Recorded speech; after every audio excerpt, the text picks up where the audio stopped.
কৈলাসে কে থাকে? বাহ, তুই তো একাই উত্তর দিয়ে যাচ্ছিস।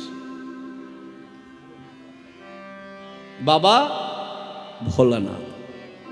তার হাতে নিমন্ত্রণ পত্র দিতেই জানবেন যে যজ্ঞে শিব থাকে না সেই যজ্ঞ কখনো সম্পন্ন হতে পারে না। কি হয়ে গেছে? কীর্তন শোনা হয়ে গেছে না? এলেন? বাহ, বসুন। আনন্দ পেলাম। এলো, চলে গেলে, এই তো চলে যাচ্ছে, আনন্দ পাচ্ছেন?